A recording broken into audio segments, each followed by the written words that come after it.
یہ شادی لاکھ دشواریوں، بمباری اور قتل و غارت کے بیچ ہو رہی ہے، اور جو دولہا ہے اس نے اپنی فیملی کے 22 ممبر کھو دیے ہیں اس جنگ میں. تب تک کھو دیے تھے پچھلے سال کی جنوری تک. 22 ممبر ایک ہی شخص کے گھر کے مارے گئے تھے اسرائیل کی بمبارڈمنٹ میں. تو اب ایسی بھی شادیاں جنگ کے دوران ہوئی. اب جنگ کے بعد سیز فائر کے دوران جو شادیاں ہو رہی ہیں وہ ہم نے آپ کو دکھائیں.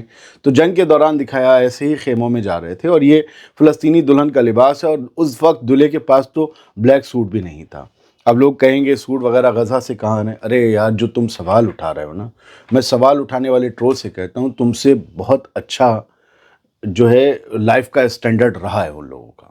ان کو جا کے پیچھے پڑھو، بہت اچھے سے وہ جیتے رہتے تھے. یہ سستے سوال جو کرتے ہیں ان سے کہہ رہا ہوں، بس 1-8% لوگ ہیں. تو ان غزہ والوں کے اور فلسطینیوں کے لائف کے سٹینڈرڈ کو دیکھو، ان کے گھر، ان کی عمارتیں دیکھو. وہ کہیں سے بھی آئے تم سے بہتر ہوگا.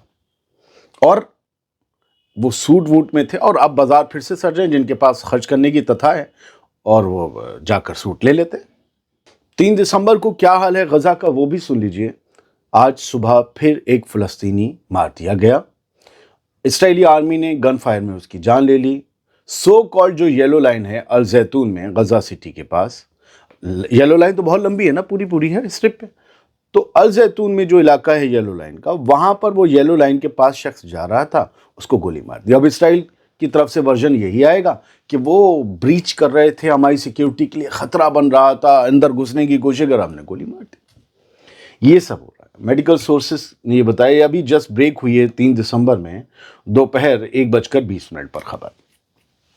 فلسطین کی حمایت کرنے والوں کو کیا نقصان اٹھانے پڑتے ہیں، اگر آپ کو وہ جاننا ہو تو آپ فرانسسکا البنیز کو پڑھنا شروع کر دیجئے. انہوں نے خود یہ نقصان اٹھائے ہیں. میں بھلے کچھ بھی کہہ لوں، لیکن میں کمرے میں بیٹھ کر کچھ بول لوں گا، کوئی فائدہ نہیں ہے زبان لپ لپ ہلانے سے. یہ وہ لوگ ہیں جو نقصان بھی جھیل رہے ہیں، جو سپورٹ بھی کر رہے ہیں، اور حقیقت میں سب کچھ سہ بھی رہے ہیں. فرانسسکا البنیز کوئی عام عورت نہیں ہے. یہ یونائٹڈ نیشن کی اسپیشل رپورٹر ہیں. انہوں نے فلسطین کے حق میں آواز اٹھائی، اسرائیل کی جنگ کو جینوسائیڈ بلایا، کہا جو غزہ میں ہو رہا ہے وہ قتل غارت ہے، وہ نسل کشی ہے. انہوں نے کھل کر سچ بولا. یو این کا حصہ ہونے کے بعد لوگ یو این کو بھی گالی دیتے ہیں، تو آپ فرانسسکا کو دیکھیں.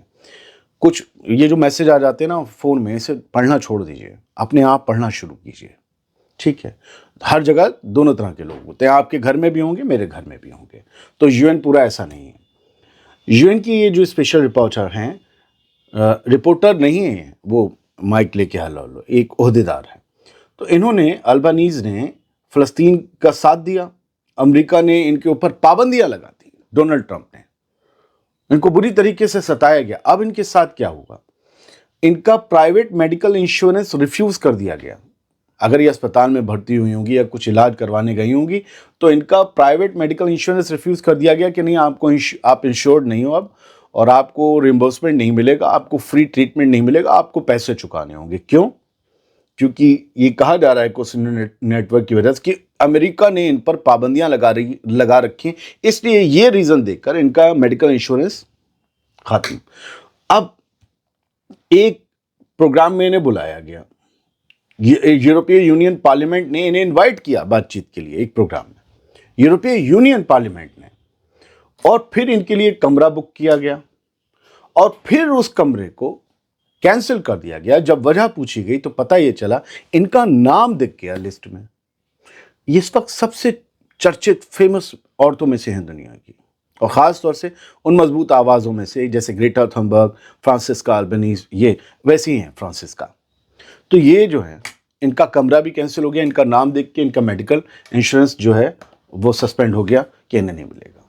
ویسٹ بینک میں بھی حالات صحیح نہیں. آج اسرائیلی آرمی ہیلی کاپٹرز نے اوپن کر دیا machine gun fire West Bank کے کئی علاقوں میں، خاص طور سے کباتیا میں جو کہ قبضے والے ویسٹ بینک کے علاقوں میں ہیں.